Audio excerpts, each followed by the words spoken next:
DSSV का exam छूट चुका है। कैंडिडेट जो है एग्ज़ाम देकर एग्ज़ाम सेंटर से बाहर आ चुके हैं। इनसे पूछते हैं आज का पेपर का लेवल कैसा था। अच्छा, यदि बात करें जीके की, तो जीके में जो है हिस्ट्री से कोई क्वेश्चन मिला देखने के लिए? हिस्ट्री था। हाँ जी, हिस्ट्री से क्वेश्चन था जी। क्या क्वेश्चन था जैसे आपका? जैसे करंट में था कि ये कौन सा जो जगह है उसको करंटली जो है हमारा वो वर्ल्ड हेरिटेज में डाला गया है। World heritage. हाँ जी, ये करंट में था।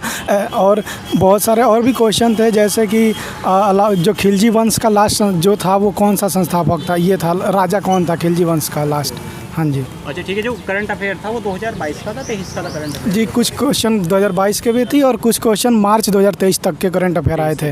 हाँ जी। अच्छा, करंट अफेयर से कितने क्वेश्चन मिले देखने के लिए? 5 क्वेश्चन होंगे आई थिंक। 20 में से 5 क्वेश्चन करंट अफेयर के थे। अच्छा, हिस्ट्री के अंदर प्राचीन, मध्य, आधुनिक इतिहास, गांधी जी, कांग्रेस से इससे कोई क्वेश्चन मिला है? गांधी जी से तो नहीं दिखा कोई प्रॉब्लम, नहीं कोई सेशन से क्वेश्चन नहीं था। अच्छा, बात करें ज्योग्राफी की, तो उसमें नदी से, पर्वत से, हिमालय? हाँ जी, था। क्या क्वेश्चन थे उसमें? ये था कि 3 नदी, जैसे नदी का नाम दिया था वो बताया था कि नॉर्थ से साउथ की तरफ कौन कौन से हैं इसमें से। लेक भी था, लेक उसको नॉर्थ से साउथ के तरफ करना था उसको, वो क्वेश्चन। हाँ जी। हाँ। एक जैसे झील हो ना, तो नॉर्थ रीजन में कौन सा झील पड़ता है, साउथ रीजन में कौन सा, उनको अरेंज करना था सिस्टमेटिक, ऐसा क्वेश्चन था जी। अच्छा ठीक है, बात करें यदि संविधान की, पॉलिटी की, तो उसमें अनुच्छेद से कोई क्वेश्चन मिला देखने के लिए? आर्टिकल से क्वेश्चन डायरेक्ट आया? आर्टिकल से नहीं मिला। 15th फाइनेंस कमीशन का पूछा था कौन है चेयरमैन। अच्छा, प्रेसिडेंट से क्वेश्चन आया हो? कोई था क्वेश्चन पॉलिटी के अंदर? नहीं, ऐसा इकोनॉमी के अंदर जो है जीडीपी, जीएनपी से क्वेश्चन आया हो? हाँ जी, एक क्वेश्चन था। क्या क्वेश्चन था इकोनॉमी का? इकोनॉमी का एक क्वेश्चन था कि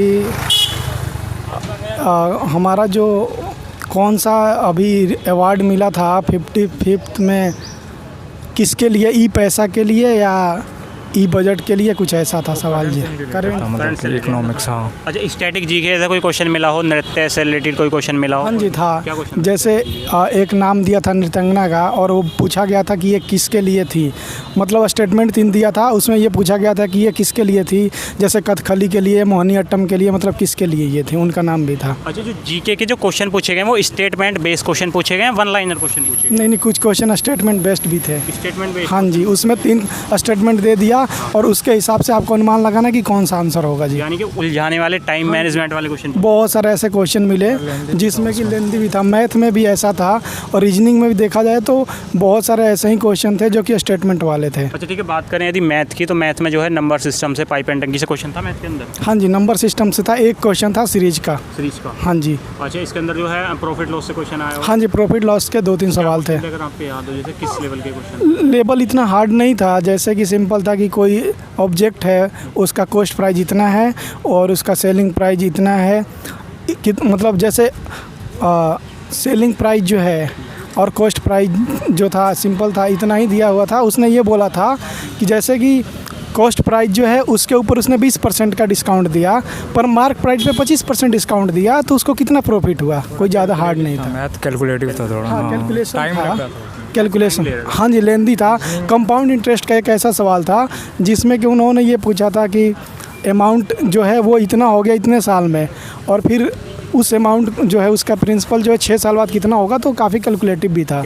हाँ जी। अच्छा, इसके अंदर जो है चाल और दूरी से क्वेश्चन आया हो? हाँ जी, स्पीड से था, जैसे वो आता है ना विपरीत। हाँ, यस। क्वेश्चन था वो 3 नल थे, 2 नल थे? हाँ, 3 नल थे उसमें। 3 नल थे, वो भरने थे। हाँ। अच्छा, जो मैथ के अंदर एडवांस का पोर्शन है उससे क्वेश्चन मिला देखने के लिए? एडवांस से, त्रिभुज से, आयत से क्वेश्चन? नहीं, ऐसा कुछ नहीं था, पर एक मिक्सचर का क्वेश्चन था। मिक्सचर का? हाँ जी। क्या क्वेश्चन था एलिगेशन का? मिक्सचर एलिगेशन में ये था कि एसिड और वाटर का रेशियो दे रखा था 3 जगह, और तीनों में से कुछ अमाउंट मिक्स किया और फिर बताया कि फाइनल जो है कितना अमाउंट इस एसिड का होगा और वाटर का होगा। रेशियो बताना था फाइनल एसिड और वाटर का। अच्छा ठीक है, बात करें यदि रीजनिंग की, तो रीजनिंग में जो है कैलेंडर, घड़ी, पासा से क्वेश्चन मिला देखने के लिए? घड़ी से तो नहीं आया, पर सबसे ज़्यादा जो है वो सीटिंग अरेंजमेंट का क्वेश्चन था। कितने क्वेश्चन? पजल से 5-6 क्वेश्चन था लगभग। कितने? उसमें भी 2-2 वेरिएबल दिया हुआ था, मतलब कि एक क्वेश्चन पे एक ही क्वेश्चन था। ऐसा नहीं कि पहले होता था कि 5 होता था ना, वैसा नहीं था। एक पजल पे एक ही क्वेश्चन था और अच्छा खासा। अरेंजमेंट के 3 क्वेश्चन थे जी। हाँ जी। आयताकार थे, क्या क्वेश्चन थे? नहीं, जैसे वो थे कि हाँ, एक टेबल के में किसी को बैठा दिया गया टेबल के चारों तरफ, या किसी को ये भी था कि 11 प्लेयर हैं, उनको पहले किसको खिलाया गया, ऐसे काफ़ी ज़्यादा लेंदी स्टेटमेंट था जी। टाइम कंज्यूमिंग था ये कह सकते हैं हम इसमें। नॉर्थ और साउथ में भी बैठाया हुआ था, ऐसा लीनियर भी था, एक सर्कुलर भी था, और सर्कुलर में भी था कि कुछ लोग बाहर देख रहे, कुछ लोग अंदर देख रहे, इस टाइप का था। ठीक है, बात करें यदि इंग्लिश की, तो इंग्लिश में जो है एंटोनियम सिनोनिम से क्वेश्चन मिला। हाँ जी, एंटोनिम सिनोनिम से एंटोनिम सिनोनिम था, और ज़्यादातर जो था वो ग्रामेटिकल करेक्ट करने वाला था। हाँ जी। अच्छा, इंग्लिश से जो नाउन से प्रोनाउन से एरर रिलेटेड कोई क्वेश्चन आए थे इंग्लिश से? इंग्लिश में जी कुछ हार्ड तो नहीं था इतना, पर मैं 5 सवाल ऐसे मिले जो कि ग्रामेटिकल जो है वो करेक्ट करना था। जैसा स्टेटमेंट दे दिया गया इसमें जी कौन सा सही है, और कम्प्रीहेंशन पैसेज तो आता ही है 5 नंबर का, वो इतना हार्ड नहीं था, सही था। पैरा जंबल से क्वेश्चन था इंग्लिश के अंदर, पैरा जंबल से आए थे, सेंटेंस अरेंजमेंट से था क्वेश्चन। अरेंजमेंट से क्वेश्चन था। हाँ, 2-3 अरेंजमेंट से 3 क्वेश्चन थे। और इंग्लिश का जो लेवल था वो हार्ड था, इजी था इंग्लिश? नहीं, मीडियम लेवल है जी। Medium level. हाँ जी, इंग्लिश का हार्ड नहीं था। हिंदी इजी कह सकते हैं। हिंदी में जो है संज्ञा से सर्वनाम से क्वेश्चन आया हो? हाँ जी, है जी। ये आया था प्रवाची शब्द, विलोम शब्द हो गया। विलोम शब्द किस चीज़ का आया था अगर आपको याद हो? मुझे याद नहीं। पर्यायवाची किस चीज़ का आया था? विलोम शब्द पूछा गया निषेध का। अच्छा, पर्यायवाची किस चीज़ का आया था? पर्यायवाची आया था जी कि हिंदी में जो है रस छंद अलंकार से क्वेश्चन था। इसका ध्यान नहीं रहा। संज्ञा सर्वनाम विशेषण, हाँ, ये सब तो है ही संज्ञा सर्वनाम का। जैसे कि आपको बता दिया कि वो था जिसको हम बोलते हैं ना, एक अनेक शब्दों के लिए एक शब्द। जैसे जो बहुत कम बोलता है वो पूछा गया था कि कोई लड़के का नाम था वो कम बोलता है तो उसको क्या बोलेंगे, मितभाषी जैसे बोलते हैं। हाँ, ऐसे ही पूछा गया था। और एक और भी सवाल थे, जैसे कि हम पढ़ते हैं ना, कर्ता ने कर्म को संप्रदान को के लिए, तो इससे था कि ये स्टेटमेंट में कौन सा फिट होगा, कारक से। हाँ जी, टेंस से भी रिलेटेड था कि उसमें वर्तमान काल में कुछ पूछा था उसमें। हाँ, जैसे टेंस कोई रिलेटेड स्टेटमेंट दे दिया, सेंटेंस दे दिया, जैसे कि राहुल घर जा रहा है, तो ये कौन सा है, जैसे तत्कालिक वर्तमान है या पूर्ण वर्तमान है। एक और कोई स्टेटमेंट था जिसमें कि हेतु मध्य भविष्य काल का पूछा गया था कि इसमें से कौन सा है, जैसे कि अगर बारिश होगी तो मैं शिमला जाऊंगा, ऐसा था। अच्छा, ओवरऑल यदि पेपर की बात करें तो पेपर के अंदर जो क्वेश्चन आ रहे हैं नॉन टेक के, तो वो स्टेटमेंट बेस्ड क्वेश्चन आ रहे हैं, टाइम मैनेजमेंट क्वेश्चन। जी, ऐसा आ रहा है कि टाइम मैनेजमेंट काफ़ी लग रहा है इसमें। तो अब ज़्यादा बच्चों को अगर कोई तैयारी करे आगे, कोई भी हो, मैं हूँ, तो उन्हें ज़्यादा स्टेटमेंट वाले क्वेश्चन पे ज़्यादा ध्यान देना चाहिए। वो क्वेश्चन ज़्यादा लगा। हाँ जी, सेक्शन वाइज खुल रहा है, पहले बंद हो जाएगा उसके बाद अलग दूसरा सेक्शन खुलेगा। मतलब सेक्शन वाइज कैसे हो रहा है? और DSSB में क्या होता है कि ये हमारा पेपर 200 नंबर का था, जिसमें 2 सेक्शन थे। एक तो 100 नंबर का नॉन टेक्निकल और 100 नंबर टेक्निकल। 100 नंबर जो टेक्निकल है उसमें 5 सेक्शन थे। पहले 20 number reasoning, 20 number math, 20 number Hindi, 20 number English और 20 नंबर GK। तो एक सेक्शन 20 नंबर का हुआ, 5 सेक्शन थे। तो जैसे हम पहला सेक्शन 20 नंबर का रीजनिंग हुआ, तो अगर हमने 20 रीजनिंग कर लिया, अगर उस सेक्शन को जब तक क्लोज नहीं करेंगे तब तक नेक्स्ट सेक्शन नहीं खुलेगा। और एक बार हम इस सेक्शन को क्लोज कर दिए तो दोबारा हम इसमें नहीं आ सकते हैं, नहीं आ। हाँ जी। अच्छा, ठीक है, बात करें जो आपका स्पेसिफिक सब्जेक्ट था वो कैसा था, इजी था, हार्ड था? नहीं, ठीक है जी, वो मीडियम था। क्वेश्चन कुछ हार्ड नहीं था, आसान ही कह सकते हैं उसको, जो मैकेनिकल का था। अच्छा, उससे रिलेटेड मैकेनिकल से रिलेटेड कोई क्वेश्चन आए हो जैसा आपके याद हो? हाँ, जैसे बोल दिया कि अर्थ है और मून है, वो घूम रहा है, तो कौन सा वो पाथ पे घूम रहा है, सर्कुलर, रेडियल या मोशन, पीरियोडिक, ऐसा था जी। साइकिल से रिलेटेड क्वेश्चन था उसमें। हाँ, साइकिल से रिलेटेड था। रैंकाइन साइकिल जैसे होता है, ये साइकिल से क्वेश्चन दिया गया था। ऊपर से ये पूछा गया था, जैसे बॉयल्स लॉ, चार्ल्स लॉ हम पढ़े हैं ना, कि कांस्टेंट वॉल्यूम है और प्रेशर जो है डायरेक्टली प्रोपोर्शनल टेम्परेचर है, तो कौन सा ये लॉ है। हाँ जी। अच्छा, ठीक है, पेपर की बात करें, पेपर प्रीवियस ईयर के अकॉर्डिंग पेपर था, उससे चेंज हुआ पेपर का लेवल?